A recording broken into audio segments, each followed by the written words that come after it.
So, in the wake of the polarizing Milo riots slash protests at Berkeley and other places, as well as other political events such as the Quebec shooting, Richard Spencer getting punched in the face, so on and so forth, we've had a lot of people lining up on the political spectrum under this new era of essentially Trump and how the left is reacting.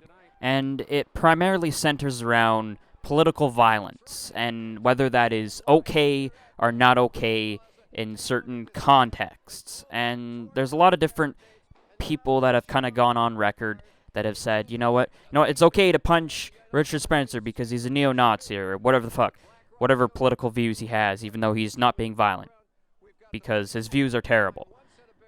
And then there's other people on the other side that says he's got shit views, but you can't punch him if he's the non-aggressor in the situation. You cannot initiate the violence.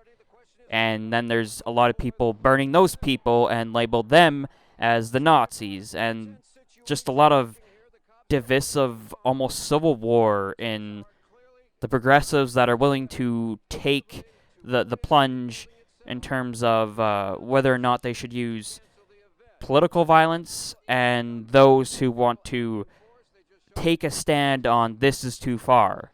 And of course, the Canadian progressive press has not been immune to these opinion pieces on the current political climate. And I found one that was particularly interesting as it kind of justifies the protesters slash rioters' actions to shut down the free speech of Milo because of certain words he says are too dangerous to be mentioned, and tries to relate that to current politicians and candidates north and south of the border. And what I think is the most important part of this opinion piece is the disingenuous framing of the argument by literally only stating that Milo and other speakers like him are essentially using code word racist language, something that nobody understands yet, and that you must recognize and then point it out in order to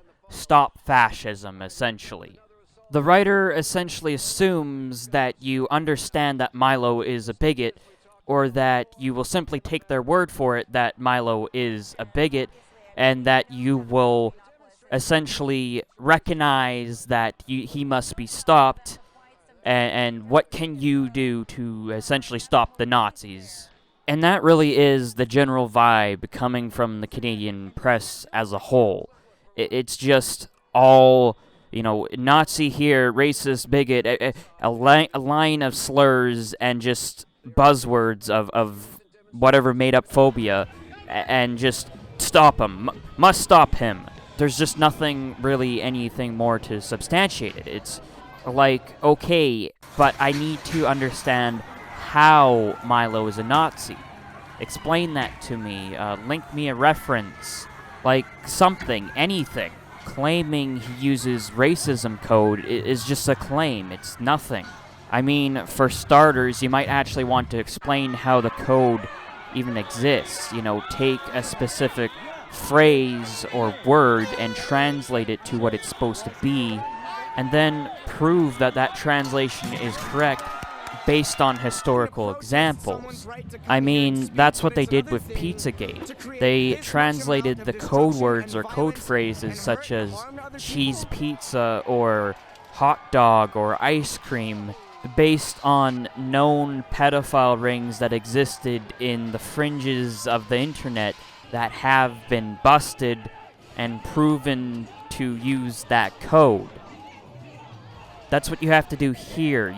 You can't just say there's a fucking code. Oh, that's great. There's a fucking Da Vinci Code that rules the fucking world. Okay, how does it fucking work? Explain this to me. Otherwise, it's just hot air. And that's the thing, is this is as far as this article goes into how Milo is a Nazi. It's literally just centered around what do we do with Milo the Nazi, because you just believe my words that Milo is a Nazi.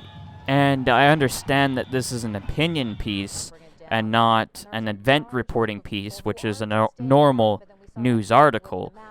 But at no point do you list any type of citation to literal facts. Usually, these articles are loaded with citations to specific pieces, and instead it's just, take my word for it, Google it, bruh. That doesn't fly with me when you're a major publication. And if you haven't noticed already, it really seems to be the listen and believe narrative 2.0. You know, everyone I label a Nazi is a Nazi, and just listen and believe. But the stark contrast to the listen and believe narrative of women and rape victims, and there's a rape culture, listen and believe, is that you essentially just perpetuate a culture of, oh my god, a rapist is going to jump out of the bushes. It's just some internalized fear, and burning the occasional guy that didn't actually rape somebody at the stake of justice, which is fucking terrible. But a society can still function, generally speaking, because of how small those cases actually come up. Whereas when we're talking about the larger political discourse, and your solution to solving everyone I label a Nazi as a Nazi is to use violence against the Nazis, now that sets a very different precedent. It's when you legitimize rioters, guess what? We're going to have more rioters. It's just, and how do you react to violence? Through violence. It's going to perpetuate a culture of violence between two political parties, which is literally a civil war. Good fucking going, guys. I mean, read the title. Don't be deaf to the threat of dog whistle politics. And then we go to the reference where that is talked about in the article, and would you look at that? One of those causes is the use of dog whistle political messaging, a disingenuous political strategy used by the alt-right, a white nationalist movement. In particular, it mixes sexism, homophobia, xenophobia, most recently Islamophobia, into a toxic brew designed to sow anxiety and suspicion to those who are receptive to the message. Like a high-pitched dog whistle, which not everyone hears, this is a cowardly strategy that hides behind code words and phrases. It is not a new tactic, but has increased in frequency with the rise of right-wing parties, extremism, and authoritarian leaders. Holy fucking shit. I'm not kidding when I was talking about that whole premise there, with explaining the article and its line of reasoning. I was essentially debunking the premise of the article, because the article is mostly a bunch of verbal progression of garbage upon garbage upon garbage, and I needed to kind of explain where the article was going so that we understand its purpose and what it's trying to achieve, which is probably best summarized right below the title in the teaser. Words have power and can hurt, so we need to name and shame Canadian politicians who use coded messages of race baiting or values testing. Sticks and stones do not break my bones. Like, do I need to explain that to these fucking grown-up babies? I mean, you're proving the point of the free speech advocates, because free speech is not designed to protect popular speech. It's designed to protect the fringes, unpopular speech. It's designed to protect things that you deem completely deplorable. And the reason being is because that deplorable language cannot literally harm you. There's no way words can physically harm a person. The only way it can even affect you is if you let it. And the whole point of the principle is that we let all speech be allowed. because none of us can be the arbiters of what is and isn't acceptable. At one time, it was completely deplorable to criticize the king. At one time, it was completely deplorable to criticize the Pope and the Catholic Church. It was completely deplorable to say that the Earth is round or that planets orbit not around the Earth but around the Sun. Therefore, how can you determine what should be banned from speaking? Because once you start banning certain words and language, then you start to run down the slippery slope what can and cannot be legally said. If I don't think that Z, Zer, and Zem are reasonable pronouns because I don't know what the fuck that is, should I be thrown in jail for hate speech? Because I can't afford such a fine. Seriously, nobody has time for your stupid gender identity. We don't even have time to ask someone about their name. That's why we have pronouns, because we just assume whether they're male or female, and we can address them that way. Oh my god. Imagine opening the door for somebody and then saying, thank you, sir, thank you, ma'am, and suddenly they start autistically screeching on the steps. Ree, ree, ree, ree. I have a fucking mental breakdown. Like, god fucking damn it. Words have power if you let them. This is how assholes and catty bitches get under your skin, is because you let it get to you. You let it get under your fucking skin. You get triggered, which is what Milo fucking does. That's like literally the objectives of his fucking talks, is to piss people off and garnish an insane reaction from the left over petty bullshit. He's being an asshole for the sole purpose of rees. It's called trolling. It's called being a provocateur. You're trying to garnish a reaction out of something so little and fucking petty. All he does is grow with strength as all the non-binary, pansexual, lesbian, trannies autistically screech for him to be stopped. It's not going to fucking happen. Every time you silence him from a speech, he grows bigger, he blows up. He now has the victim narrative because his free speech is being assaulted. When Twitter bans him, he blows up. When Twitter permanently removed him from the site, he blew up. He went all over mainstream networks. Even if you sentenced him to the guillotine, I have no doubt he would become the fucking martyr of free speech. There would be statues dedicated to the gay, conservative, dangerous faggot all across America after the progressives get their ass handed to them in the culture war.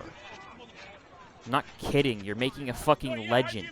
And the least you could fucking do is count your losses when they happen. You lost the British election. You lost the Brexit referendum. You lost the American presidential election. You are losing the French election. And you will lose the Canadian election if you continue down this road of fucking bullshit. Because all of the moderates that you desperately need to win an election are witnessing you autistically screeching and making an ass out of yourself. What's going to happen is the vast majority of these people are going to view the 120-pound woman who got pepper sprayed in the face, all for showing up to a Milo event in the Berkeley riot, as the victim. And they're going to view the black bloc as the oppressors. And the more you polarize and lie, you are going to push them more and more and more to uniting and defending the victims. but I'll grant you the power that you can polarize the shit out of the situation. And that's where you need to fucking stop. You are going to literally create Nazis, and you are going to literally create violent, militant on both sides. And exactly like Greg, the Armored Skeptic guy on YouTube, said, you are creating a self-fulfilling prophecy. And we don't agree much at all when it comes to politics, or even theism, or probably other things. We're not even in the same area of Canada, and yet we see the exact same thing. Because, unlike you, we're not fucking idiots. So please, for your own sake, save what's left of your credibility.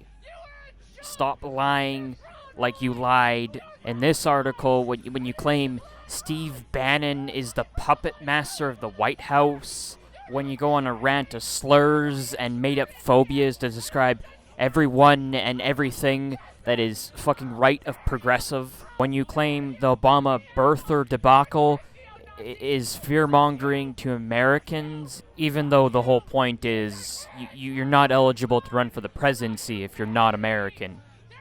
That's the point of that debacle. Claiming the phrase old stock Canadian is just a bizarre phrase that is anti-equality.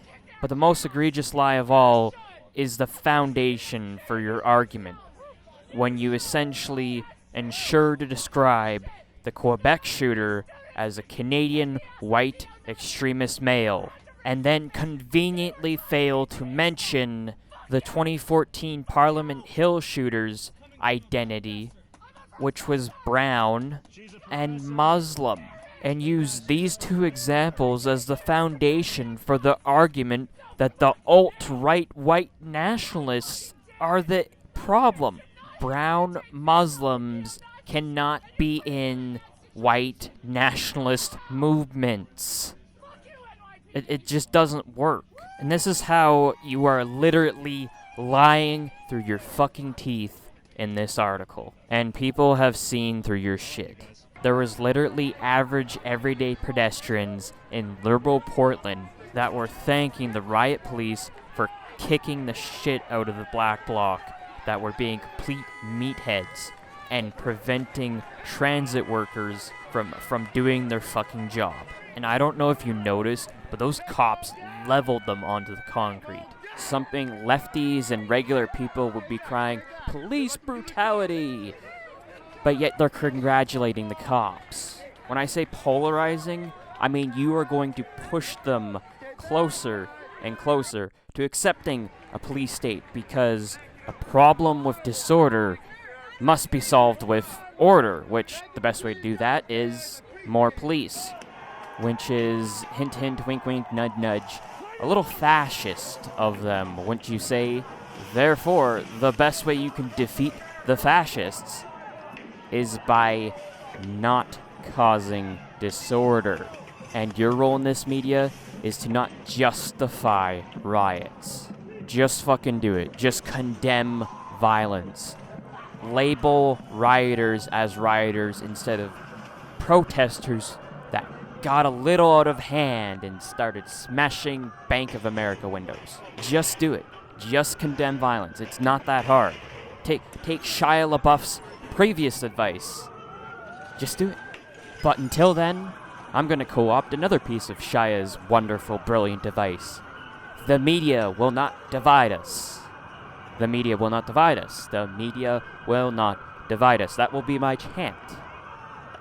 They will not divide us with fake news. They will not divide us with garbage opinion pieces. They will not divide us by labeling nonviolent speakers as Nazis. We can't control the media being lying assholes. But what we can do is control how we behave. We can control ourselves not being divided by divisive, slanderous tactics by the media. I hope you've enjoyed this video. I generally have not been saying this enough because I tried kind of, the amazing atheist, edgelord asshole type thing, and that's not really who I am. I think that's kind of why it not worked, because it wasn't genuine. It was garbage. It was trash. But I'm genuinely thankful for every type of listener out there, and join me in not being divided by the media. Thank you very much. Have a good day. I'm not gonna get clobbered. Yeah, you will. Stick them up. Get this stuff out the side! Right here! Get this stuff! Take them out!